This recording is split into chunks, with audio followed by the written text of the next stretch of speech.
Hello everyone. Here we are with another little video for projectile motion before your quiz on Monday. So I thought I'd go over the problem we did in class, or we started to do in class. In some classes finished, some classes didn't. About I think her name was Sarah, and she was on a cliff. It was 50 meters up, and she kicks the ball off at some angle. This doesn't matter what the angle was. We'll just make up another angle. Let's say it was, I think it was like 18 degrees at 30 meters a second, let's say. So she kicks the ball off at this angle, and then it's going to go fly through the air, and it's going to land in a pit that is 15 meters below the ground. So here's the ground, right here, and then this is 0 meters. 50 meters up is the cliff she's on, and then she kicks the ball. So we want to know, how far does the ball go horizontally, how high does the ball get, and how long is the ball in the air for, right? So this is a little more complicated problem than the ones we've done. See, that's not one of the basic ones, because this doesn't land here or launch here and land here. It doesn't land at the same height. It lands at different heights, so it's a little more slightly more complicated. So let's start off with finding the total time it takes for the ball to land, and then we can find the rest fairly easily. So first we got to find our components. Always first step. Always find your components. What is Vx?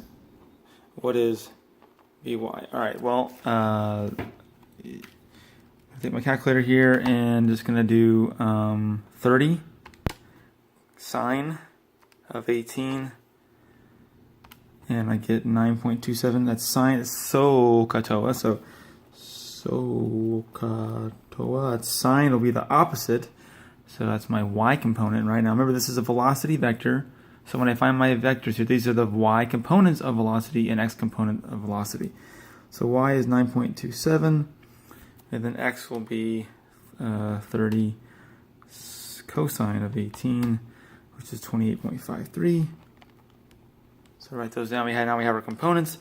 Now let's find out how long it takes to get to here at the highest point. Remember, we know at this point that Vy equals 0. The vertical velocity, right, stops going up. It stops for just a second, and then it starts to fall back down. So how long does it take to get to there? Well, we know that my Vy there is 0. It is going to equal Vy naught plus At. And we know Vy at this spot is 0. Vy naught in the beginning initially was 9.27 up when the ball was kicked over here. So we put 9.27 there. Minus 10 times t. We move this over. We divide by 10. We're going to get t equals 0.927.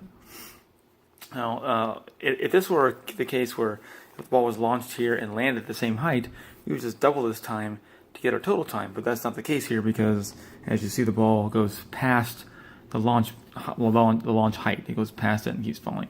So in 0.927 seconds to get to here, how long does it take to fall the rest of the way down? Well, to do that, we got to find out how high it went. Right? How high did it go? So we're going to use our position equation. Y equals 1/2 at squared plus v naught yt plus y naught. This equation here will let us know how high the ball went. Our initial position, y naught is 50, because that's how high we are. Right? Y naught means initial height, our initial y position. So that's 50 there. 1/2 negative 10. T, we're going to use this t because we want to know how high it got at this point, and we know it took 0.97 seconds to get that high. So that's the height that's the time we're going to use here. 0.927, that's squared.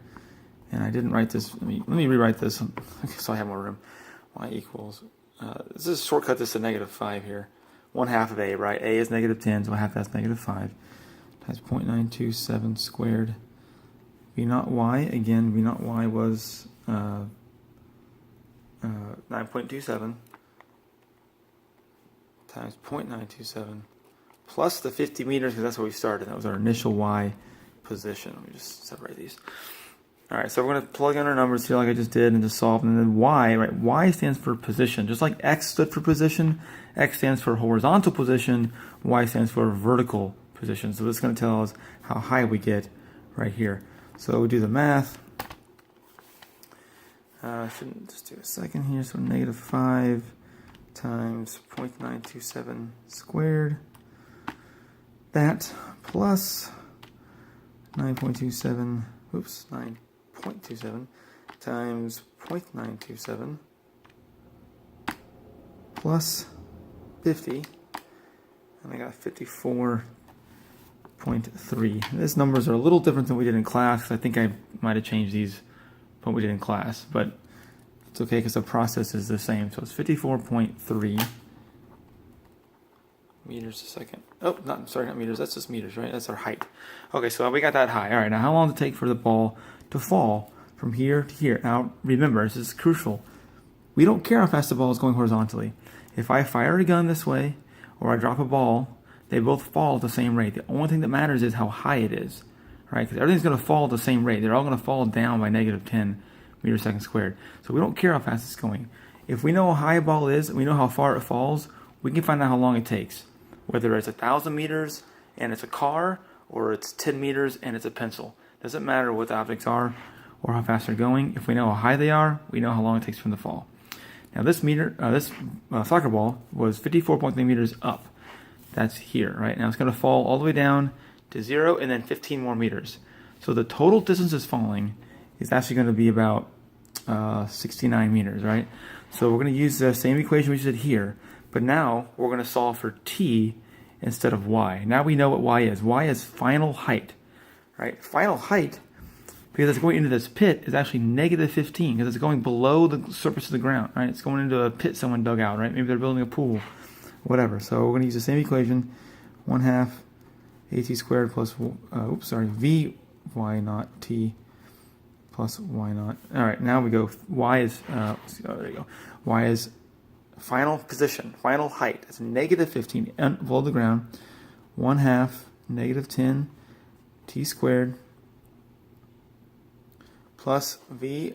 Now vy naught. Now we're not starting at the beginning here, are we?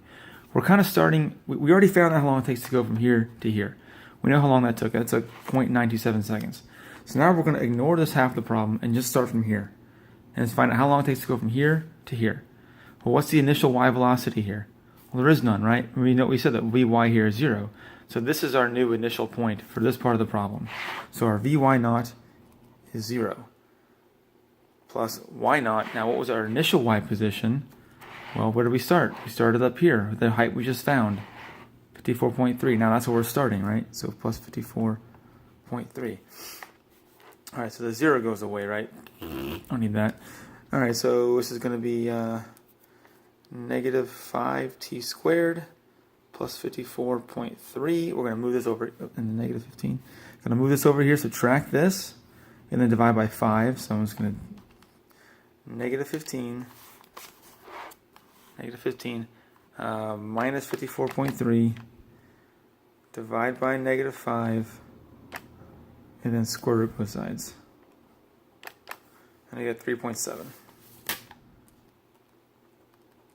Alright, 3.7. So now what was the total time? Well, remember it took 0.927 to go from here to here, and then it took 3.7 to go from here to there. To there. So we add them up.